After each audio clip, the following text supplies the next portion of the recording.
Ano kaya tsura nun, no? Pinaglihi ka sa hangin. Karamihan bumabatingin dyan sa silid ni Kuya. Correct! Real talk! Yo, what up mga tropa? It's your boyo, Hans TV. Nagbabalik na naman tayo sa panibagong videos na ating papanoorin ngayong araw na to, mga tropa. At ito, meron na naman nag-message sa atin, mga tropa. Hindi totoo yan. Ito, panoorin mo to. Bahala ka sa buhay mo. Woo! Kasan natin? Para damang-dama.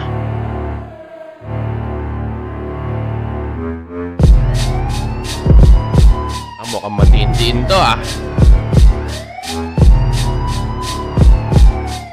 Yo! Simulan natin sa'yo. Hoy, kulot na malagkit. Nagaas ng isa sa group. Wala man kalupit-lupit. Nakas lagi na mag-amok. Akala mo ay may sakit. Kinahiligan na manghit kasi di ka makahigit. Hoy, real talk! Putik na. Para nakakaamoy ako ng isa ata ito sa dati mong naghanga. Hoy, aminin mo meron ka bang sakit? Mula Maynila to Pampanga, buraot ng damit ang... O, diba? Buraot daw ng damit. Oh, shit! Or baka isa ito. Sa mga na buraot na mo ng damit, ha? Hilig mo magmataas kahit wala ka nang makain. Isang hamak na durog, isang pinaglihi sa hangin. Pinaglihi sa hangin ng puta. Ano kaya tsura nun, no? Pinaglihi ka sa hangin. O ano sakit ba men? Yung yabangan yung iba. Yung ganyan sakit mo din. Kay Abaddon sip-sip ka men. Si Looney ay idol mo din. Hindi malayo ay pati si Kuya kupalin mo din. Hindi malayong mangyari na pati si Kuya ay kupalin ni Posporong gamit. Hindi malabo.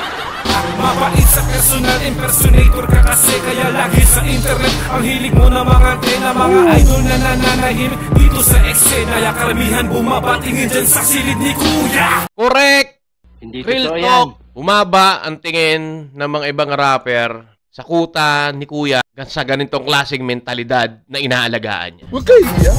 Kasi nga may yangwa na kasali. Yung rapper na itsura ay mukhang puwit ng kawali. Hilig ko pagkakasakali na mapansin siya ng hari. O ayan, tuloy sa sag ko, ikaw yung nadali.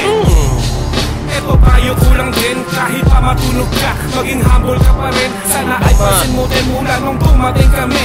Yung mga magagaling nag-aalisan na lang din. Kasi nga may yangwa na kasali. Sino bang gugustuhin maging grupo tong si pare? Tingnan mo yung iilan, hindi ka nila matanggap. Kaya ginusto na lang nila na huminto sa rap. Ako na, ikaw patuloy naging cause ng paghinto ng kanilang mga karir. Ayaw nila mag-rap kasi nasa industriya ka. Ako na, ang hirap nun. Maraming nabulabog. Naging hype ang lahat. Hype ka.